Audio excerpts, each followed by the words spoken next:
Hello అండి అందరికీ. ఇది వచ్చేసి ఫ్లిప్కార్ట్ నుంచి కొత్త దోశ ప్యాన్ అయితే తీసుకున్నాను.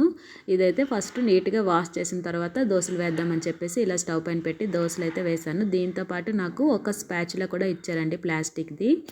అయితే నేను ఫస్ట్లో దాన్ని యూస్ చేయలేదన్నమాట. కాకపోతే ఈ నాన్ స్టిక్ కోటింగ్ పోతుందేమో దాంతో ఇచ్చారంటే అదే యూస్ చేయాలేమో అనేసి ఫస్ట్ దోశ వేసిన తర్వాత ఈ స్పాచులాని యూజ్ చేద్దాం అనేసి అయితే అనుకున్నాను. ఇంకా వాళ్ళు ఇచ్చిన స్పాచులా అయితే ఇదే అనమాట. ఈ బ్లాక్ కలర్ స్పాచులా అయితే ఇచ్చారు. ఇంకా నేను దోశ తీద్దామని చెప్పేసి ట్రై చేసేసరికి ఈ వేడిగా ఉన్న దోశ ప్యాన్ మీద ఈ స్పాచులా పెట్టేసరికి అదైతే దోశ ప్యాన్కి అంటుకుపోయిందనమాట. సో ఎవరు కూడా నాలాగా ప్లాస్టిక్ స్పాచులాస్ని దోశలు వేయడానికి అస్సలు యూజ్ చేయొద్దండి.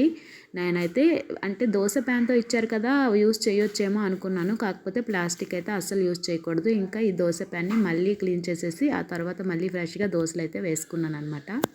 అలాగా ఎవరు కూడా చేయకూడదని చెప్పేసి ఈ వీడియో తీసి మీకైతే చూపించడం జరిగింది.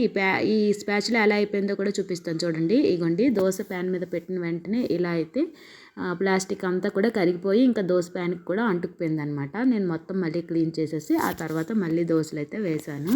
సో ఎవరు కూడా ప్లాస్టిక్ స్పాచులాలు వేడిగా ఉండే వాటిపైన అసలు వాడొద్దండి. చెక్కవైతే వాడుకోవచ్చు. నా దగ్గర వుడ్ది లేకపోవడంతో ఇలా స్టీల్ దాంతోనే యూజ్ చేశాను అనమాట. ఇదనమాట ఈ వీడియో. ఇంకా వీడియో మీకు నచ్చినట్లయితే వీడియోకి ఒక లైక్ ఇవ్వండి. ఈ వీడియో మీకు యూస్ఫుల్గా అనిపిస్తే మీ ఫ్రెండ్స్ అండ్ ఫ్యామిలీకి షేర్ చేయడం మాత్రం మర్చిపోవద్దు. ఇలాంటి మరిన్ని వీడియోస్ కోసం ఇప్పుడే మన ఛానల్ని సబ్స్క్రైబ్ చేసుకోండి. Thank you for watching.